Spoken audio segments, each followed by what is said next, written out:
우리 이 시간에 함께 하나님 말씀 나누도록 하겠습니다. 오늘 함께 나눌 말씀은 로마서 11장입니다. 로마서 11장 1절부터 12절까지 저와 함께 한 절씩 번갈아 가면서 교독해서 말씀을 읽도록 하겠습니다. 제가 먼저 한 절 읽겠습니다. 그러므로 내가 말하노니 하나님이 자기 백성을 버리셨느냐? 그럴 수 없느니라. 나도 이스라엘인이요 아브라함의 씨에서 난 자요 베냐민 지파라.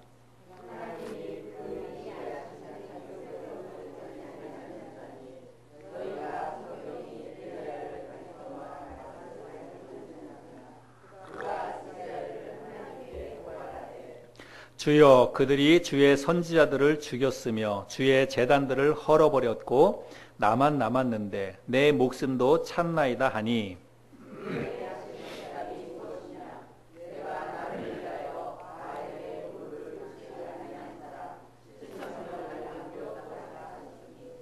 그런즉 이와 같이 지금도 은혜로 택하심을 따라 남은 자가 있느니라.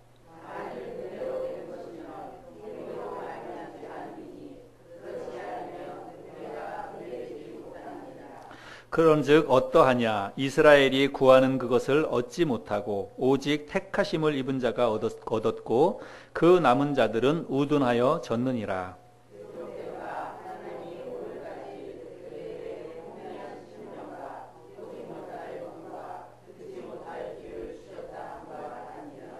또 다윗이 이르되 그들의 밥상이 올무와 덫과 거치는 것과 보응이 되게 하시옵고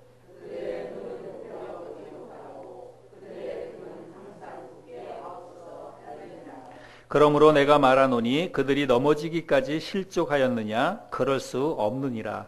그들이 넘어짐으로 구원이 이방인에게 이르러 이스라엘로 시기나게 함이니라. 그들의 넘어짐이 세상의 풍성함이 되며 그들의 실패가 이방인의 풍성함이 되거든 하물며 그들의 충만함이리요. 아멘. 선선한 바람도 불고 본격적으로 가을이 되었죠. 가을 되면 사람들이 조금 감정적으로 조금 이렇게 센티멘탈해진다고 할까? 그런 것 같습니다. 가을이 되면 우리가 시 한 편을 조금 읽어줘야 될 것 같아요. 예. 제가 오늘 아침에 여러분들에게 시 한 편을 조금 소개시켜 드려보도록 하겠습니다. 사랑의 공식이라고 하는 시입니다. 박미리라고 하는 젊은 여자 시인이 기록한 시인데 제가 한번 읽어드려 볼까요? 한마디 하면 두마디 새겨 듣더니 이제는 두마디 해도 한마디만 들은 척 내 눈에 들려고 장미를 바치더니 이제는 꽃 대신 눈물을 바치려나 한 뼘 두 뼘 멀어지어 그림자조차 멀다. 그래서 오늘은 한마디만 했다. 들려올 메아리는 뺄셈일까 덧셈일까? 사랑의 공식. 제목이 사랑의 공식입니다. 조금 씁쓸한 그런 내용이지요. 예, 그런데 사실은 사랑이 우리가 영원할 것 같지만 사실은 사랑이 영원하지 않습니다. 예, 그런 내용들을 잘 기록하고 있는 그런 시입니다. 여러분, 사랑에 특별한 공식이 있을까요? 사랑하는 방법, 사랑의 표현 아마 사람마다 다 다를 것입니다. 그래서 어떤 특별하게 정해져 있는 공식은 있는 것 같지 않습니다. 여러분, 하나님이 우리를 사랑하시지요. 그런데 우리를 사랑하시는 하나님의 이 사랑에 어떤 공식이 있을까요? 오늘 우리가 이 말씀에 보면 우리를 사랑하시는 하나님의 사랑이 아주 특별한 공식이 있다라고 하는 것을 우리가 본문 말씀을 통해서 찾아볼 수 있습니다. 오늘 그런 것들을 함께 좀 나눠보기를 원합니다. 우리가 지지난주에 로마서 10장 말씀을 나눴는데 로마서 10장 말씀에 보면 이스라엘 백성들이 하나님의 의를 따르지 아니하고 자기 의를 따랐습니다. 그래서 그들은 결국 하나님의 구원에서부터 멀어졌어요. 하나님의 사랑에서부터 스스로 떠났습니다. 그랬을 때 하나님께서 이스라엘 민족 사람들을 사랑하셔서 계속해서 뭘 하시냐면 선지자들을 보냅니다. 그래서 선지자들로 하여금 하나님의 말씀을 그들에게 전해주도록 끈질기게 선지자를 보내요. 그런데 결국은 이스라엘 백성들이 그 선지자들을 통해서 주어지는 하나님의 말씀을 거부합니다. 그리고 하나님의 사랑을 배반하지요. 근데 그럼에도 불구하고 하나님께서는 이스라엘 백성들을 끝까지 포기하지 않습니다. 끝까지 그들을 붙잡고 계시고, 그리고 로마서 10장 말씀에 의하면 종일토록 하나님이 그들을 향해서 두 손을 펼치고 그리고 그들을 기다리신다, 이렇게 말씀을 합니다. 여러분, 이런 사랑이 세상에 어디 있겠습니까? 계속해서 이야기해도 사랑을 한다고 고백하고 그들을 품어줘도 끈질기게 그 사랑을 거부하고 결국은 떠나버리는 거예요. 그럼에도 불구하고 하나님은 그들을 끝까지 포기하지 않습니다. 근데 나중에 결국은 이스라엘 백성들이 스스로 하나님의 사랑을 거부하고 떠나죠. 그래서 결국은 하나님과 이스라엘 백성들과의 사이의 이 관계가 깨어지게 됩니다. 그것을 잘 표현하고 잘 기록하고 있는 성경이 바로 호세아 성경입니다. 호세아 성경에 보면 호세아 선지자와 음란한 여인 고멜과의 사랑의 이야기가 기록되어져 있지요. 그런데 호세아 선지자가 그 음란한 여인 자기 아내 고멜을 그토록 사랑하잖아요. 그가 가서 음란한 짓을 해도 또 그를 품어주고 또 데려오고, 그래서 끈질기게 그를 품어주고 끝까지 그 사랑을 이어가려고 했지만 결국은 그 사랑을 배반합니다. 이 호세아 성경에서 이야기하고 있는 호세아 선지자는 하나님이죠. 그리고 음란한 여인 고멜은 바로 이스라엘 백성입니다. 결국은 하나님과 이스라엘 백성들과의 이 사랑의 관계는 깨어졌습니다. 근데 오늘 이 본문 말씀에 보면 그 관계가 깨어진 것을 보면서 사도 바울이 뭐라고 얘기하냐면, 그러면 하나님께서 자기 백성을 버리신 것입니까? 라고 독자들에게 질문을 합니다. 그리고 스스로 그 질문에 대해서 뭐라고 대답을 하냐면, 그럴 수 없느니라, 이렇게 대답을 하죠. 그렇지 않다는 것입니다. 하나님께서 자기 백성을 절대로 버릴 리가 없다라고 이야기합니다. 우리 오늘 읽었는데 로마서 11장 2절 말씀해 보면, 하나님이 그 미리 아신 자기 백성을 버리지 아니하셨나니 너희가 성경이 엘리야를 가리켜 말한 것을 알지 못하느냐. 그가 이스라엘을 하나님께 고발하되, 하나님께서 자기 백성을 버리셨느냐? 절대로 그렇지 않다. 절대로 버린 일이 없다라고 이야기하면서 하나님께서 그 버리지 아니하신 것에 대한 증거를 구약 성경을 통해서 그 사도 바울이 증명을 합니다. 그래서 엘리야의 이야기를 이제 이야기하는데, 그 엘리야의 이야기는 열왕기상 19장에 기록되어져 있는 사건이죠. 제가 이것을 설명을 좀 드려보면, 열왕기상 18장에 보면 그 당시에 선지자가 엘리야 선지자였습니다. 그런데 이 엘리야 선지자가 이스라엘의 거짓 선지자와 함께 갈멜산 꼭대기에서 이제 진짜 참 신이 누구인지를 가려내기 위한 대결을 벌이죠. 1대 100. 1대 100이 아니라 1대 850명입니다. 참 선지자는 엘리야 선지자 한 사람이고, 그 당시에 있었던 이스라엘 나라 땅에 있었던 거짓 선지자가 850명이 다 갈멜산 꼭대기로 몰려옵니다. 그래서 누가 진짜 참 신인지, 엘리야 선지자가 섬기는 여호와 하나님이 참 신인지, 아니면 그 850명의 거짓 선지자들이 섬기는 바알 신이 참 신인지를 가려내자라고 해서 대결을 벌입니다. 근데 우리가 아는 것처럼 결국 결과는 어떻게 판정이 났습니까? 엘리야 선지자가 섬겼던 여호와 하나님이 참 신인 것으로 증명이 됐습니다. 그래서 그 갈멜산 꼭대기에서 대결을 마친 후에 850명의 거짓 선지자가 다 진멸됩니다. 골짜기 끝까지 쫓아가가지고 그들을 하나도 남김없이 모두 다 죽여버리죠. 그런데 그 모든 소식이 누구에게 전해지냐면 아합 왕의 부인이었던 이세벨에게 전해지게 됩니다. 그런데 이세벨이 그 모든 소식을 듣고 경노합니다. 그래서 자기가 이제 내일 이맘때까지 내가 반드시 저 엘리야 선지자를 죽여버리겠다라고 이야기합니다. 이세벨 그 왕비가 그렇게 이야기했던 이유는 뭐냐면, 그 850명의 거짓 선지자는 단지 그냥 선지자가 아니라 자기 자신의 정치적인 기반입니다. 그리고 영적인 기반이 되는 거예요. 자기 뒤에서 자기의 힘을 실어주는 그런 선지자 역할을 했던 사람들이 바로 그 850명의 거짓 선지자인데, 그를 엘리야 선지자가 다 죽여버렸으니까 자기의 어떤 정치적인 기반이 다 무너져 버린 것입니다. 그러니까 있을 수가 없는 거예요. 그래서 결국은 엘리야 선지자를 죽이겠다고 선언을 합니다. 근데 이 이세벨의 선언은 그냥 지나가는 엄포가 아니에요. 엘리야 선지자는 그걸 너무나 잘 압니다. 왜 그런가 하면 이미 그 이세벨 선지자는 포악하게 그 당시에 있었던 이스라엘 나라의 참 선지자들을 다 죽였습니다. 그리고 살아남아 있는 사람들은 결국은 다 전향을 했어야 돼요. 어떻게 전향하냐면 거짓 선지자로. 그래서 하나님의 말씀을 버리고 이제는 바알신을 섬기는 거짓 선지자로 다 갈아타기를 해야만 목숨을 유지할 수 있었다는 것입니다. 그래서 그게 시대적인 상황이기 때문에 엘리야 선지자는 이세벨이 하는 말이 그냥 겉으로 지나가는 말이 아니라는 것을 너무나 잘 알았습니다. 그래서 결국은 신변의 위협을 느낀 엘리야 선지자가 광야로 도망을 가죠. 그래서 우리들이 잘 아는 것처럼 로뎀나무 그늘에 앉아서 하나님 앞에 탄식하면서 죽여달라고 죽기를 기도합니다. 여러분 그 장면이 얼마나 처량하고 얼마나 비참한지 우리가 성경을 통해서 확인할 수 있지요. 그 사건이 있고 난 다음에 엘리야 선지자가 더 깊이 들어갑니다. 그래서 결국은 호렙산 아래까지 가서 거기에 어떤 한 동굴 안에 숨어 들어가게 됩니다.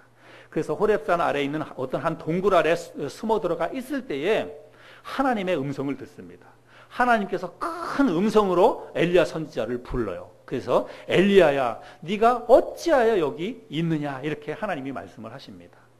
그래서 그럴 때 하나님께서 그렇게 엘리야 선지자를 부를 때에 엘리야 선지자가 뭐라고 대답을 하냐면 그때 대답했던 내용이 오늘 그 로마서 11장의 4절에 있는 그 내용입니다. 우리 4절 말씀을 볼까요?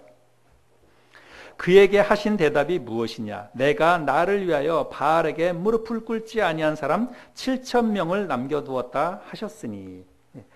이 그 엘리야 선지자는 하나님 앞에 이제 하나님께서 네가 왜 여기 숨어 있느냐라고 하나님께서 말씀하셨을 때에 엘리야 선지자가 그 시대적인 상황을 하나님 앞에 고발합니다.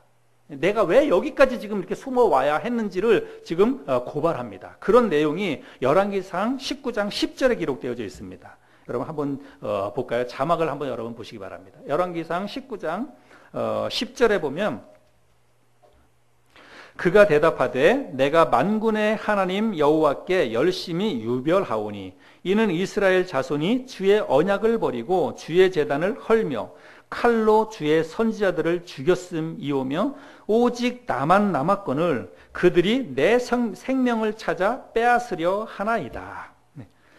엘리야 선지자가 지금 그 당시에 자기가 왜 여기까지 지금 도망왔는지를 지금 설명하면서 하나님 앞에 고발을 합니다. 그런데 누구를 고발하냐면 자기에게 그렇게 포악하게 했던 그 당시에 있었던 선지자들을 다 죽였던 이세벨의 왕비나 아니면 무기력하고 무능력한 아합 왕을 고발하는 게 아니라 그들 앞에 무릎을 꿇었던 이스라엘 백성들을 고발을 합니다.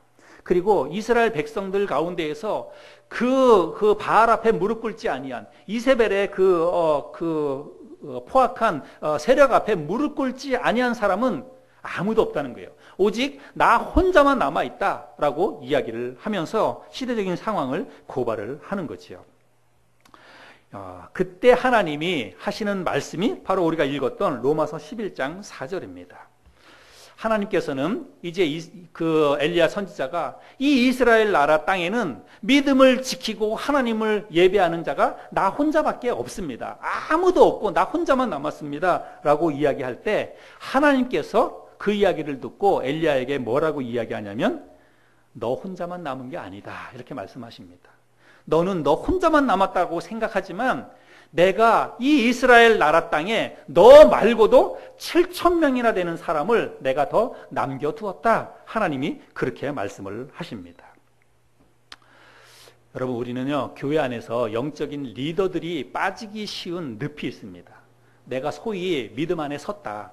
내가 믿음이 있다. 내가 영적으로 내 그 관리를 잘한다라고 생각하는 사람들이 가끔 빠지는 늪이 있어요. 우리가 이거를 조심해야 됩니다. 내가 믿음이 조금 신앙생활하고 믿음이 섰다라고 생각할 때 어떤 생각을 하냐면 자기 혼자만 남았다는 착각에 빠질 수가 있다는 것입니다. 나만 거룩, 남들은 다 안 거룩 이렇게 생각하기 쉽다는 것입니다.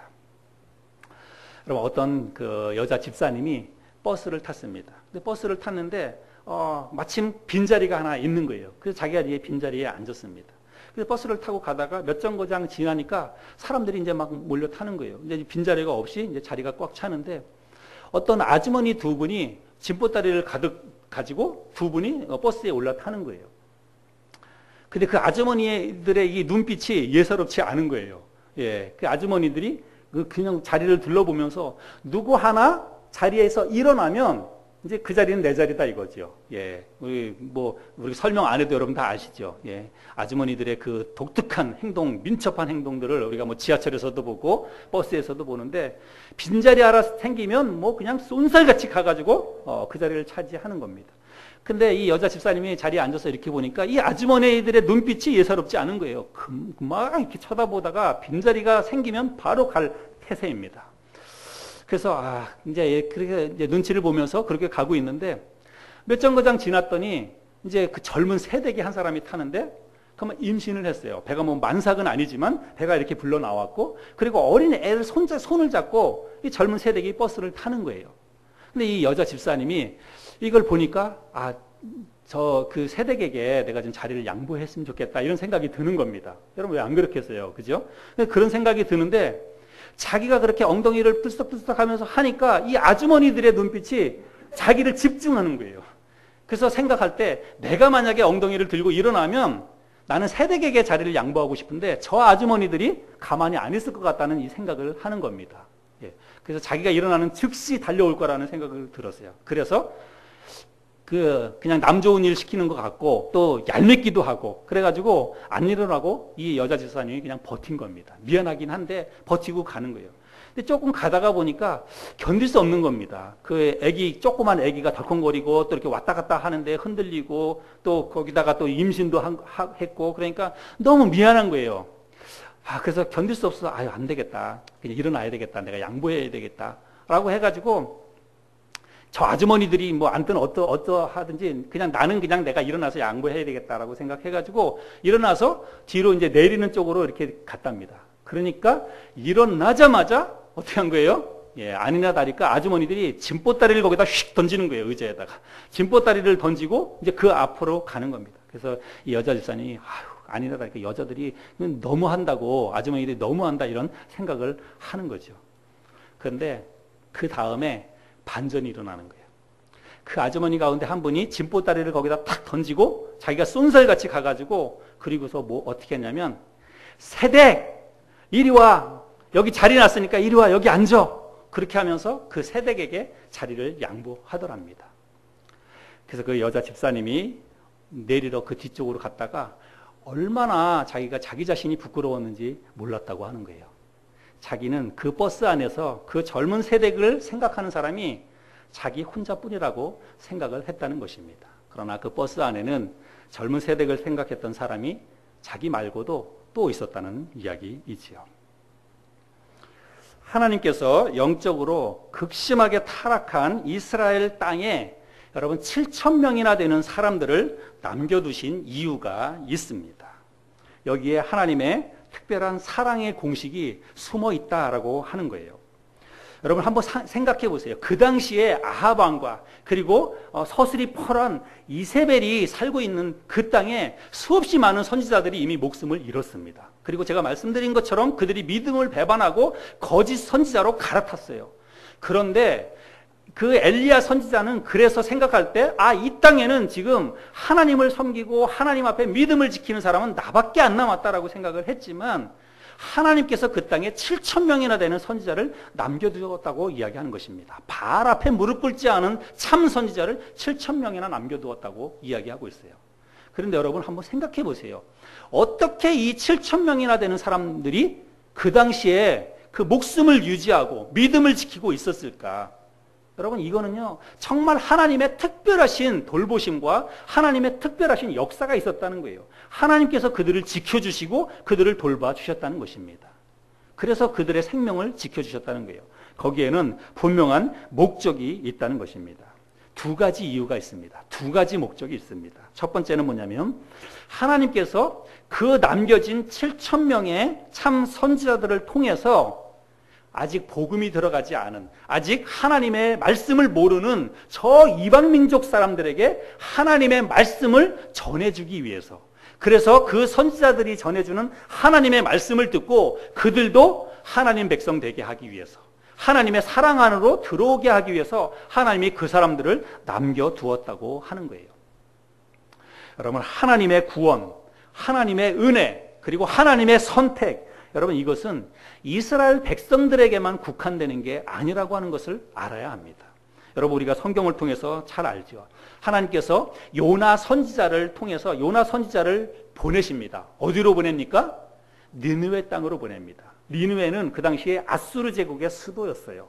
아수르 제국은 오히려 이스라엘 백성들을 침략하고 이스라엘 백성들을 압제하는 이방 민족입니다. 그런데 하나님께서는 그 이방 민족에게 선지자를 보내요. 왜 그렇습니까? 그들을 구원하기 위해서요. 그들을 자기 백성 삼게 하기 위해서 선지자를 그 땅에 보낸다고 하는 것입니다. 하나님께서는 이스라엘에 남겨진 7천 명의 선지자들을 통해서 그들에게 하나님의 말씀을 증거하고 그들을 사랑하고 그들을 자기 백성으로 맞아주기 위해서 하나님께서는 특별히 이 7천 명의 사람을 남겨두었다고 하는 것입니다. 이게 첫 번째 하나님의 사랑의 공식이에요. 이방민족을 사랑하는 하나님의 사랑의 공식이었다고 하는 것입니다. 두 번째 공식은 아주 특별합니다. 이 두 번째 공식은 특별히 이스라엘 민족을 향한 하나님의 사랑의 공식입니다. 제가 이 사랑의 공식을 조금 쉽게 제가 이야기로 여러분에게 좀 말씀을 드려볼게요. 우리 집안에 그 자녀가 있는데 얘가 밥 투정을 너무 심하게 합니다. 그래서 밥상 앞에 앉기만 하면 전쟁이에요. 밥을 안 먹으니까. 계속해서 밥 투정을 하면서 밥을 안 먹습니다. 그래서 엄마가 그 밥 먹을 시간만 되면 너무 고민인 거예요. 너무 힘든 거예요. 까탈스럽게 하고 밥을 안 먹고 투정만 부리니까. 그래서 이 엄마가 하루는 어떻게 했냐면 이웃집 애를 불러옵니다.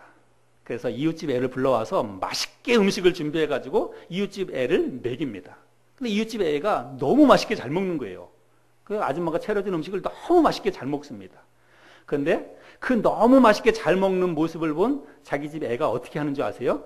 그 순간에 자기도 달려들어가지고 뭐 먹으라 어쩌라 말 안 했는데 이웃집 애가 와가지고 자기 엄마가 그 이웃집 애를 막 예뻐하면서 맛있는 음식을 이렇게 해주는 걸 보고 자기가 와가지고 막 허겁지겁 달려들어서 밥을 먹는 거예요. 이건 먹어라 저거 먹어라 얘기 안 해도 자기도 허겁지겁 밥을 다 먹는 겁니다. 여러분 이해가 되시죠? 제가 무슨 얘기 하려고 하는지 아마 여러분들이 이해를 하시리라고 생각을 합니다. 하나님께서 그 당시에 이방 민족을 품어주시고 그들을 받아주신 이유는 그들이 의로워서가 아닙니다. 그들이 하나님 앞에 의로운 삶을 살았기 때문이 아니에요. 그들은 하나님의 율법도 모르고 하나님의 율법과는 전혀 상관없는 그런 삶을 살았던 것입니다. 그런데 그들이 의롭게 된 것은 오직 믿음 때문이었어요. 사도 바울을 통해서 바울이나 이런 하나님의 사람들을 통해서 전해지는 하나님의 말씀을 그들이 들었을 때 믿음으로 받아들였기 때문에 하나님의 사랑 안에 그들이 들어갔던 것입니다.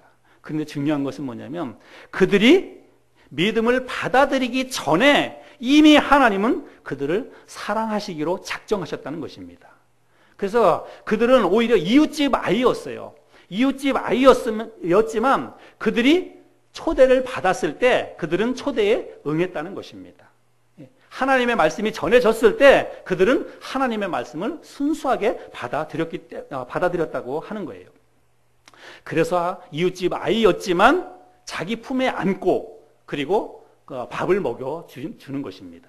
이게 이방인들을 향한 하나님의 사랑이었어요. 그런데 하나님께서는 그 이방인을 사랑하는 순수한 목적도 있었지만 남의 집 아이를 자기 집에다 초대해서 그를 끌어안고 그에게 밥을 먹여주신 이유는 또 다른 이유가 있다는 거예요. 그건 뭡니까? 내 아이로 하여금 시기 나게 하기 위해서. 내 아이가 그 모습을 보고 시기를 품고 자기도 허겁지겁 밥을 먹게 하기 위해서 하나님께서 특별히 그런 목적을 가지고 그렇게 했다고 이야기하는 것입니다. 여러분 11절 말씀을 한번 볼까요? 로마서 11장 11절에 보면 그러므로 내가 말하노니 그들이 넘어지기까지 실족하였느냐? 그럴 수 없느니라. 그들이 넘어짐으로 구원이 이방인에게 이르러 이스라엘로 시기나게 함이니라.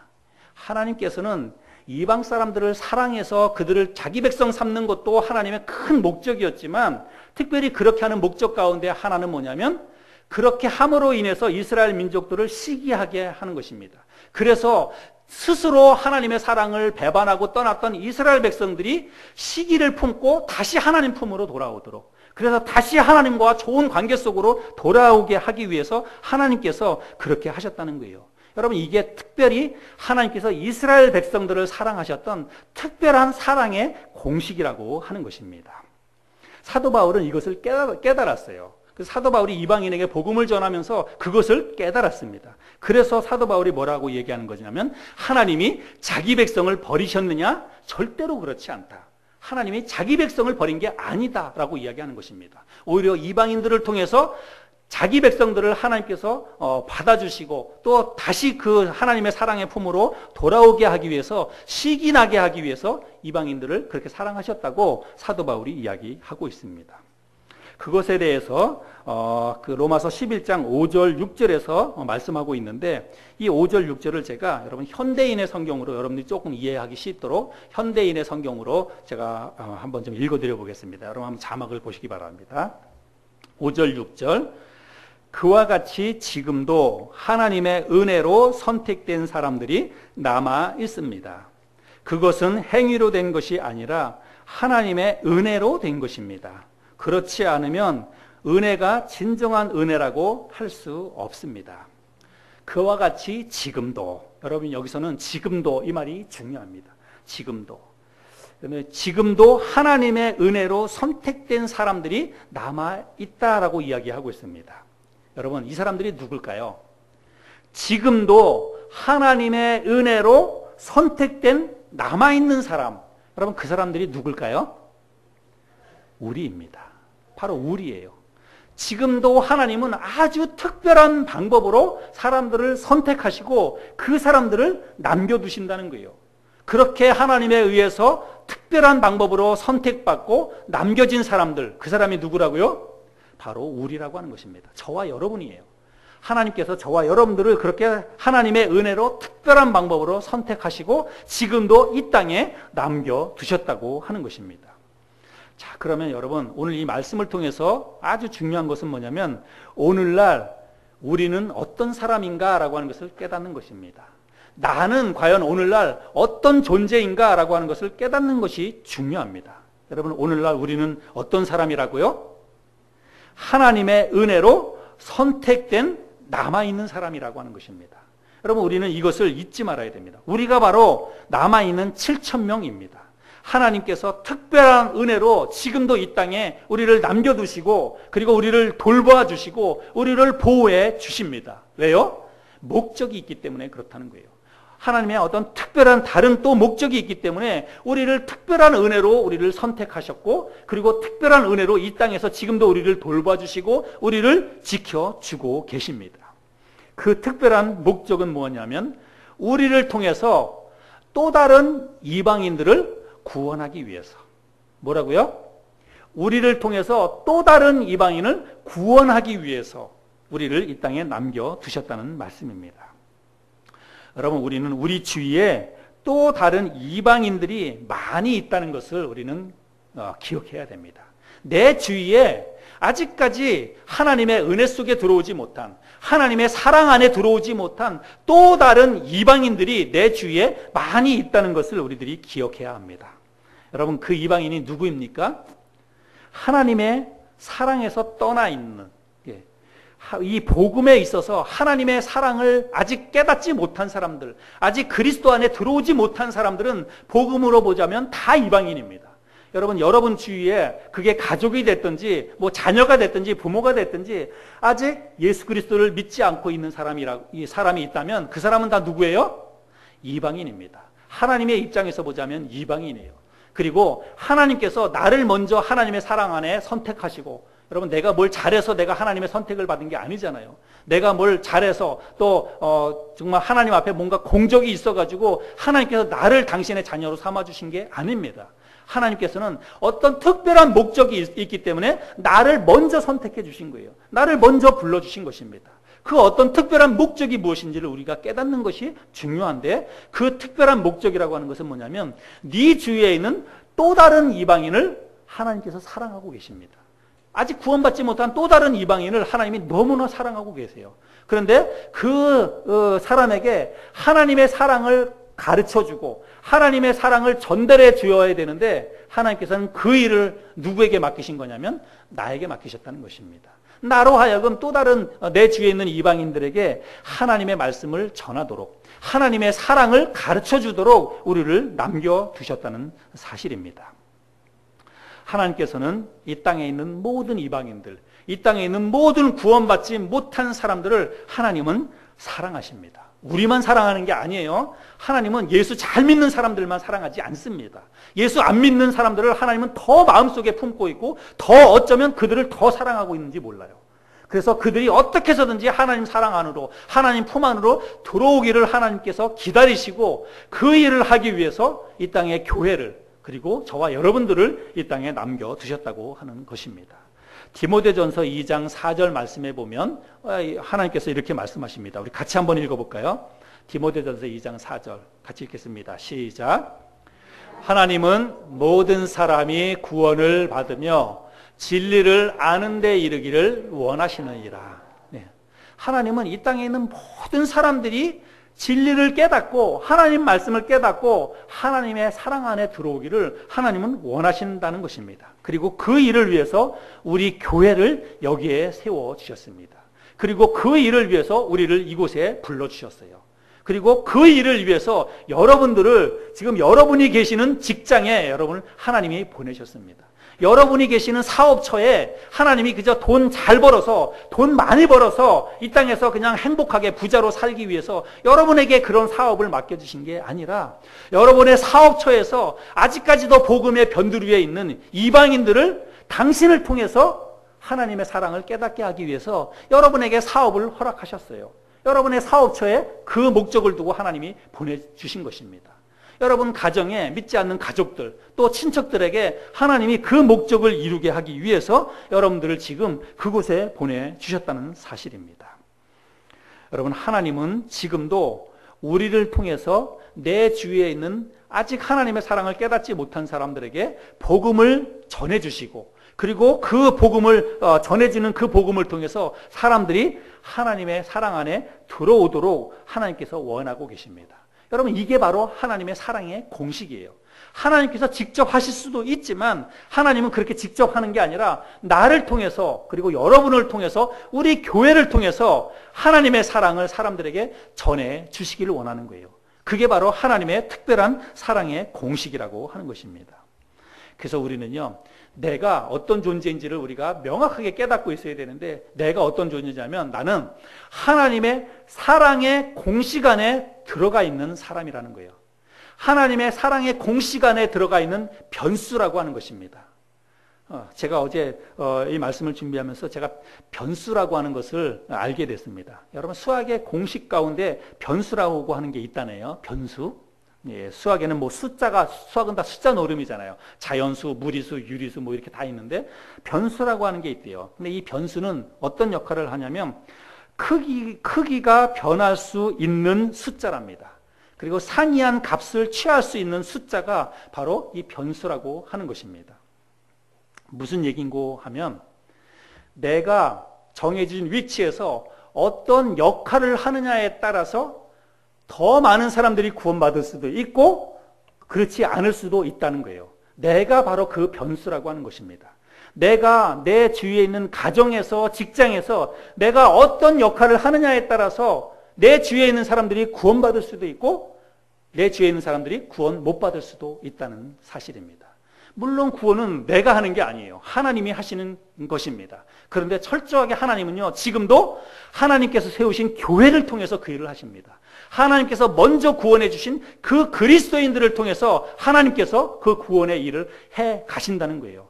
그런데 내가 아무 일도 안 하고 있으면, 여러분, 나는 변수인데 나는 하나님의 이 구원 사역에 있어서 아무것도 하지 못하는 것입니다. 아무 역할도 못하는 거예요. 그런데 내가 직장에서든 사업처에서든지 아니면 가정에서든지 내가 중요한 변수로서 열심히 그 일을 잘 감당을 한다면 나는 하나님 나라의 이 구원받는 사람들이 더 많아지도록 하는, 하나님 나라를 더 크게 만들어가는 아주 중요한 역할을 하는 변수가 된다는 사실입니다. 내가 어떤 역할을 하느냐에 따라서 하나님의 나라가 이 땅에서 더 크게 번성할 수도 있고 그렇지 않을 수도 있다는 것입니다. 우리 교회가 어떤 역할을 하느냐에 따라서 이 지역사회가, 이 지역에 있는 사람들이 더 하나님의 사랑을 많이 받아들일 수도 있고 그렇지 않을 수도 있다는 사실입니다. 여러분, 우리가 어떻게 살아야 하겠습니까? 오늘 말씀을 통한 교훈은 그것입니다. 내가 어떤 마음을 갖고 어떤 생각을 가지고 이 세상을 살아야 하는지 여러분, 우리가 이 말씀을 통해서 결정해야 됩니다. 여러분, 우리가 이 말씀을 통해서 잘 생각해 봐야 돼요. 지금 내가 살아가는 삶의 방식을 우리가 한번 돌이켜보고 점검해 봅시다. 우리가 살아가고 있는 삶의 방식이 내가 정말 그냥 일주일 동안 내가 만나는 사람이 예수 믿는 사람 중심이라면 우리는 물론 그리스도인 중심으로 교제해야 됩니다. 늘 예수 믿는 사람들과 함께 만나서 교제하고 그들과 삶을 나눠야 돼요. 그런데 여러분, 우리가 그렇게만 하고 있다면 우리는 뭔가 정말 지금 대단히 잘못된 삶을 살고 있는 것입니다. 우리는요, 내가 만나는 사람이 그리스도인들, 영적인 사람에 국한되면 안 됩니다. 그러면 하나님의 이 사랑의 공식은 누가 이루어 갑니까? 누가 그 중요한 변수의 역할을 합니까? 오히려 내가 만나는 사람은 영적으로 믿음 안에 있는 사람들이기보다는 안 믿는 사람들이어야 합니다. 안 믿는 사람들에게 찾아가서 하나님의 말씀을 전하고 하나님의 사랑을 가르쳐주는 일을 우리가 해야 돼요. 그게 우리의 삶의 목적이 되어야 되는 것이고 그게 교회의 존재의 목적이 되어야 하는 것입니다. 여러분, 교회가 맨날 예수 믿는 사람들끼리만 모여가지고 여기서 예배하고 찬양하고 우리가 말씀 나누고 그 일만을 하고 밖에 나가서는 아무 일도 안 하고 예수 믿지 않는 사람들에게 전도 안 하고 아무 일도 안 한다면 여러분, 이건 뭔가 정말 대단히 잘못된 거 아니겠어요? 교회만 그런 게 아니잖아요. 한 사람인, 그리스도인 한 사람인 나의 삶을 돌이켜보시기를 바랍니다. 저도 마찬가지고요. 여러분들도 마찬가지입니다. 내가 만나는 사람들이 주로 어떤 사람들인지, 내가 정말 안 믿는 사람들에게 어떻게 해서든지 복음을 전하고 하나님의 사랑을 그들에게 전달해 주기 위한 이런 생각을 가지고 내가 이 세상을 살아가는지, 아니면 그냥 예수 믿는 사람들과 만나서 교제하고 그러는 게 좋아서 그런 사람들과만 내가 교제를 하고 있지는 않은지 우리 스스로를 잘 돌아볼 수 있기를 바랍니다. 하나님의 은혜로 우리는 택하심을 받은 이 땅에 남겨진 7,000명입니다. 하나님은 지금도 이 땅에 남겨져 있는 그 7,000명의 사람들을 통해서 하나님의 말씀과 하나님의 사랑을 전해주기를 원하고 계십니다. 우리 모두는 이 하나님의 사랑의 공식 안에 들어있는 소중한 존재입니다.